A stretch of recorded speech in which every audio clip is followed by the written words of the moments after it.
Hello, guys. Welcome back to another episode of the Scaling Brokerage podcast. Today, Jim has been kind enough to join us and carve out some time to share his story, tell us a little bit about himself and his business. So I'll kick it right off to Jim and let him explain a little bit about himself. Okay. Well, I think you asked about one of the things you'd mentioned is maybe how I got started in real estate business. And, I had, after spending about 10 years after college in retail management, I got to working with companies. I was really kind of tired of the politics of corporate world. And I'd always kind of had this thing where I wanted to work for myself. And I didn't really have a big stack of capital to go ahead and put up a brick and mortar store or do anything like that. And as I thought about real estate, I said, that's kind of like having your own business, and it doesn't take the same amount of money to get started. Yeah. So I did it. I took the classes and got started, working for another brokerage back in 1985. So I've been doing this for a long time, coming up on 40 years pretty soon. Awesome. After about a year or so with that brokerage, I met another person who actually had a broker's license. At that time, I just had a sales license, and he wanted to partner with me. And so we opened a small brokerage ourselves at that point in time in 1986 in Carlsbad. And we did that. We did some residential. We also did some commercial. We did some land development. We got involved with all kinds of interesting things that have been helpful. I mean, it's not what I do now, but I did land subdivisions. We put together options on property, subdivided it, sold it to builders, commercial builders, and then we ended up brokering some other deals that were commercial builder things, places like KB Homes and those kinds of places. We had transactions with some of them. But I kind of went back. My first goal was really the interest was more in the residential. And so I moved back to that. My partner decided to go to work for another company. And so I kept the business going, and I was the broker. By that time, I'd gotten a broker's license, and I was the broker of record there, and did that for a while. And eventually, he got in touch with me. There was a little recession in the early 90s in probably the whole country, but I was in Southern California specifically. Yeah. And he kept bugging me and saying, "Hey, you really ought to come over here. There's a lot of business that they throw your way. They're doing a lot of things with foreclosures and so on." So I did that. I made the move over and went to work there.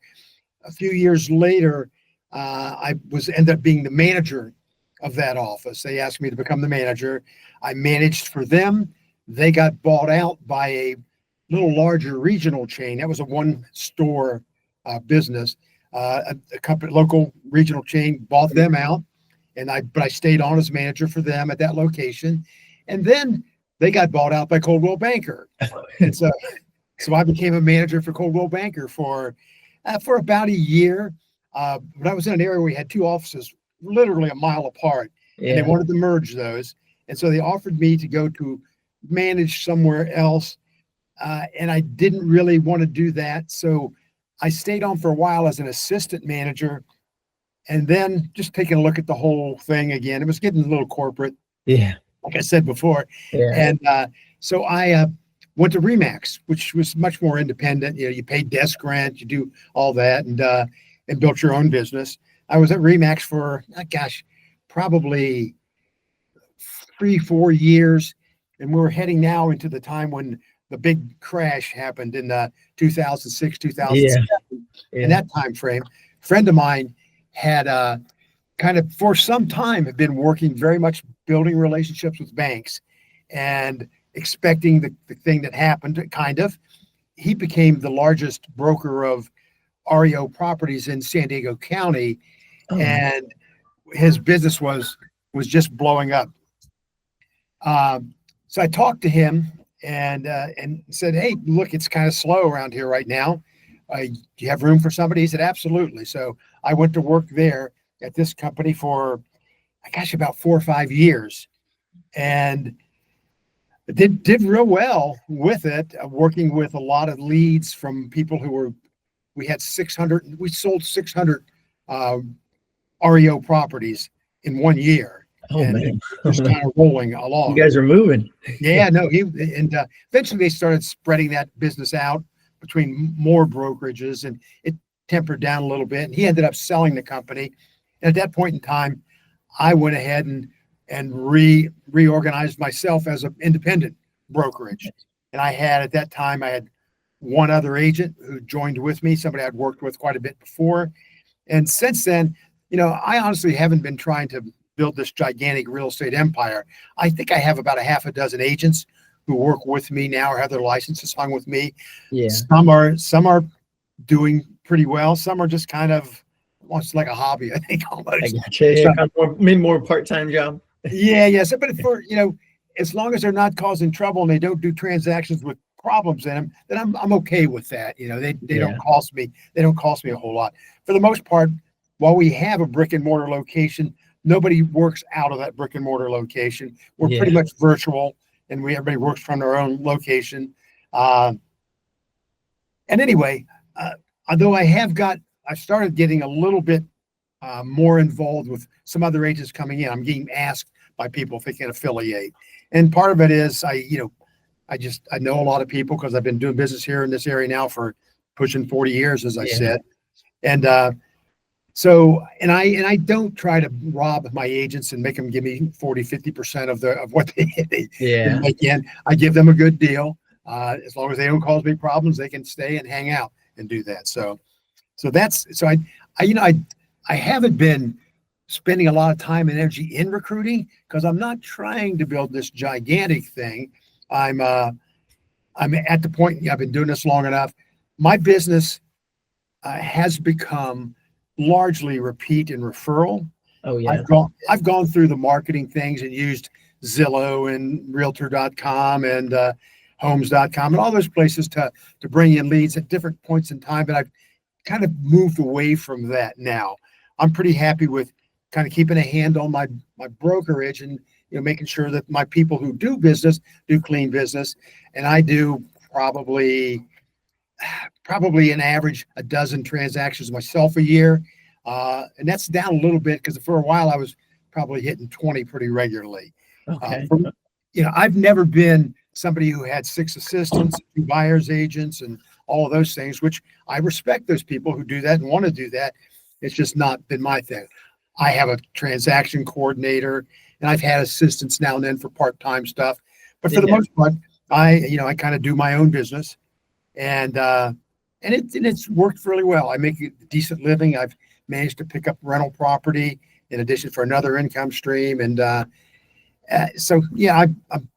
kind of happy. I try to have some home life balance. I recommend that for most people, not to let yourself, you could easily get sucked into this thing and make it 80 hours a week. Oh yeah. Absolutely. Do it.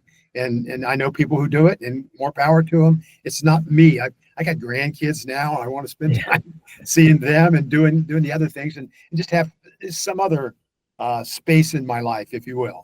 So that's awesome. So anyway, my business is built. My model has been, my background, my education. I have a bachelor's degree in education.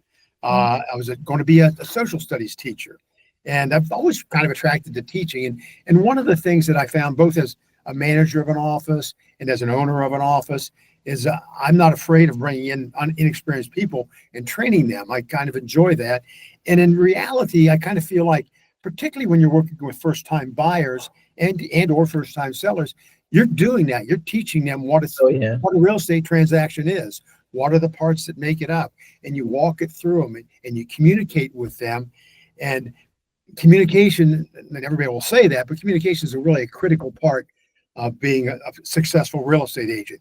Be available. I answer my phone. I don't, tell people, I'll call you back tomorrow or this kind of thing. Yeah. My phone's ringing unless I'm on the phone or in front of a client, then I answer it then and I call back quickly. And I get positive feedback on that, the fact that I do that. The other parts are, honesty and integrity. I am not going to lie to anybody about anything. I want to be straight, be honest, and I want to be the same all the time in every part of my life. Integrity is just having, you don't have your on and off personalities and you do this, you just are who you are and you communicate that. And the other part of that ties in with some of that is the whole idea of fiduciary. And most people understand what that is. You don't have an agenda in a transaction as an agent. your whole agenda is to do whatever it takes to help your client reach the goal that they have set up for themselves. Yeah. And it's not all that mysterious how you do that, Yeah. but I see a lot of times, I've worked with a lot of agents who just don't work that way. They're in it, they'll push somebody towards something that's a bigger commission for them, or just something that's more convenient for them. And I just don't go there. I mean, I have done virtually free transactions at times, work for very, very little, because that was the way that person was going to get to their goal. And I said, I can live with this. I can bite the bullet. I'm going to pay some of your closing costs. I'll do these things to help things happen. And, I may make a lot less on that deal, but it ends up getting me referrals and getting me other deals down the road and repeat business. I've got clients I've done 9 transactions with easily. Yeah. And it's not just 1 or 2, there's a number of them. So they come back because they appreciate the way they were treated. And I don't say this to pat myself on the back. I mean, that's just what, we're called to be as people. Yeah. Anyway, I've been meandering, yammering forever. I don't know if you have some specific questions. No, I love it. And definitely, it speaks volumes, having that, building that bridge, allowing, obviously, that first initial, person to come across, become a friend, become a client. And then at the same time, keeping that bridge up, keeping, Right. In touch with them, things like that, so that, more people, friends, family, whoever, they might know, Right. Can come across as well. And, we can help, take care of them in the best way that we can. Nice. I know we touched a little bit on recruiting. Have you ever done anything in the past, like when you were a manager for any of the offices, or have you ever done anything that might be helpful for some of the, some of the listeners out there? Well, I have done, there was a mandate for me to recruit. And what I did a lot was going through the MLS and figuring out how to look up statistics and see who's doing business and how much they're doing and where they're doing it. Yeah. And then making a phone call and saying, hey, I noticed you're really doing a great job out there. I was wondering if you'd be interested in having a conversation about what we might be able to do for you here. And I've done that, and I've done it successfully, when I have been in that mode. Again, for my brokerage, I'm not looking to do that. But when I was working for Coldwell Banker or Dyson and Dyson, which was one of the chains we did, Yeah. and then I did do that. That was a part of the expectation as the manager of the office. And then just go through and interview people. And, generally speaking, we all know it. You get a real estate license, and for the most part, you just go tell whatever brokerage you want to go to, and they'll take you on, at least initially. Because, well, nothing else, he's probably got a cousin or a brother or a parent who'll do a transaction with him. And if he doesn't continue it and it isn't successful ongoing, then you can always weed it out later on. Yeah. In terms of that. There are exceptions to that rule. There are some companies that are kind of particular about who they bring in. But that's my experience, is an awful lot of them don't do that. So I tried to be a little bit selective and get people who were either had the right characteristics, integrity, the ability to communicate, the ability, and the fact that they had, they cared about helping people. Yeah. And I think that was an important part of it. And so if you get those right kind of people, and then you do some training with them, then, it benefits them and it benefits the brokerage, as a whole when you do that. So that's probably character is probably one of the things I look for when I am considering bringing somebody on. What kind of, how do they run their life? How do they do things? For me, and then I'm going to go off on a sidetrack, but for me, I'm a Christian.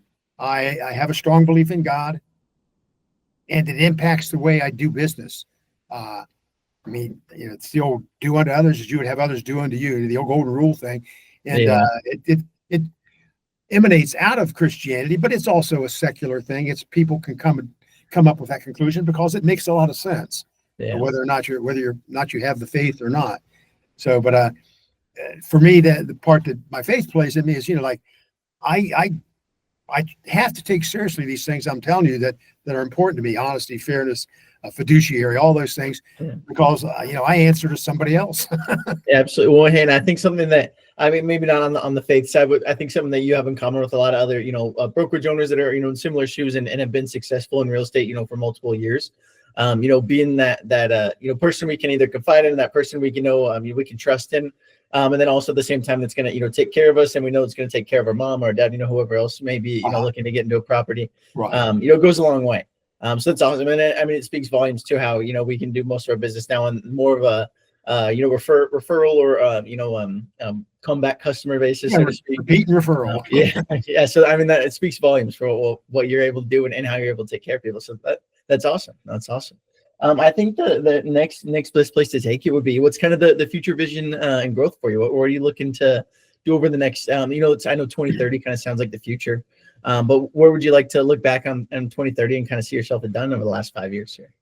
Well, Next, I certainly feel like I'm going to work at least another 5 years. And I guess what I'd like to be able to do is feel like I'm developing the business to the extent that I can hand it off to somebody, whether that's selling it for any significant money or just maybe giving it, taking a little piece of the action down the road for that additional income stream and that.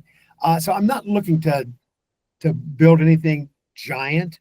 I probably have somebody in the brokerage who I think would be the right person to take this business over when I decide to retire. And in the meantime, I want to maintain it. Maybe we'll grow. Maybe we'll have a few more agents in it that'll help them be successful as well. But yeah, so I don't have this mega growth plan in mind, but I want to maintain it. I want to strengthen it and to have enough growth that business is something worth somebody stepping into.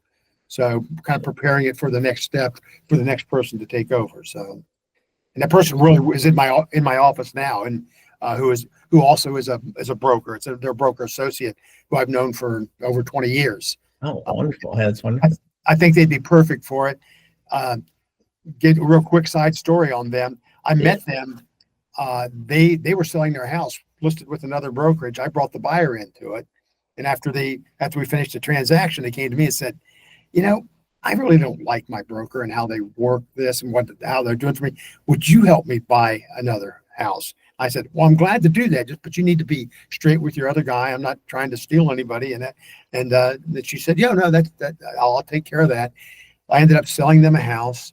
And she was interested in the business, started taking real estate classes. And once she got her license, she came to work as my assistant. At that point in time, I was doing, this was earlier in my career, I was busting a little bit, and I was doing 30 some transactions a year then. So having an assistant wasn't a bad thing. And so I did that, and then she started doing some of her own business herself. And since that point in time, as I've moved from brokerage to brokerage and became my own broker, she's always kind of hung out there and followed me along. And even when there was a period of a couple of years where she stayed at one of the places after I left, but she still called me instead of her broker whenever she had a problem. That's awesome. This is what's going on in the transaction. How do you think I should handle that? And again, she's turned out to be just an outstanding agent, on her own. She still calls me and asks me for advice on things, but good grief, she knows a lot. Yes, she's got it down now. Yeah, she's got a GRI and all these initial things and all that stuff. She knows what she's doing. That's awesome. And she has a great personality for it. I told her that in 2 years she'll be a better agent than me. So yeah, that all started from a connection we made bringing a buyer in. So maybe that goes to show too. As agents, as owners, anyone out there that's listening, we just got to go out there. Get the the only way to build our net worth is to go out there and network. And I know a lot of brokerage owners say that, but it can't be more true, especially in real estate. Yeah, and I've had a couple others who went into real estate. A couple other clients who ended up going into real estate. They didn't hang out necessarily with me and all that, but I think I always kind of joked that it was, they said, well, if this guy can do it, anybody can do it. So. Yeah, I like that. It definitely takes some pressure off of them. Being the new guy on the block can be a little tough. So definitely take some pressure off their back. That's awesome. That's awesome. Well, any advice you'd have for newer brokerage owners? Anyone getting started in today's market out there? A couple of things come to mind is one, the things I'm outlining there: communication, fiduciary, honesty, integrity. Those are really, really important. And the other thing is, and it relates back to the communication, for so long, when I first started, I was getting referrals, but I wasn't really working to get referrals. I wasn't staying in communication with people very well. And I still did okay with it. And I think about 25 years ago, I think I went to a Brian Buffini presentation, and it made a whole lot of sense. And I said, if I were intentional about trying to get referrals, how much better would it be? Yeah. And so I think stay in touch with your clients. Make a contact, get a system. Everybody's going to be different in the system they use, but find a way that you get in touch with those people, whether it's an email once a month, a phone call. When I always do gifts at a closing, I send something that isn't not a lot of money, but I'll try and think of something thoughtful to give them at a closing. And then just touch base. I do these calendars every year, and I mail them out to my database. It's a pretty nice calendar I have made from some company who does that sort of thing. I send them out, and I get people use them, and I get comments on it, and my face, not my face, but because it has my name, my company at the bottom, but they have these calendars and my name's on there all the time. And so that when they do come to the point where they're thinking about getting a broker or doing some business or referring somebody, then I think that helps too. But it's really just one little segment of staying in touch, being front of mind with those people. Let them know, hey, I'm still here. I'm still in the business. And I guess that's the advice I have primarily is get your own system out there. An awful lot of these people now have become friends of mine as much as clients. Oh yeah. There are some clients I have who I probably talk to 3 or 4 times a month and talk to and go out to lunch with, maybe once a quarter or whatever. I don't have a system of doing that. It kind of is basically works out on its own. Yeah. Just by staying in touch, things come up and they'll call me for advice on other stuff and me too for them. So anyway, that's my advice. And I think if you do it intentionally, you stay in touch, you're going to expedite. Because for me, it took 15 years before I started doing it the right way. Hey, well, yeah, and I mean, at least we got on the right track at some point. Yeah. Obviously, we know that. I mean, that it can't be more true. And I think something that like you said earlier, a lot of commonalities between people that have been successful in real estate and been able to stay successful through down markets, up markets, through everything there. Building out that referral client or that referral base. Having those clients that really trust in us, really know that we did all we could to get them the best we could. Yeah. It really goes a long way with them. So that's awesome. And I'm glad that you were able to share a little bit on how that you kind of made that transition 25 years ago, but how you were able to kind of recognize and from Brian Buffini helping out a little bit and kind of getting us on the right track. So that's awesome. Yeah. We'll let the people know, Jim, if they're anywhere out there in California and Carlsbad, where can they find you? How can they get in touch with you? Well, my website is just my name, Jim. It's jimfishinger.com. And that's the one way they can do it.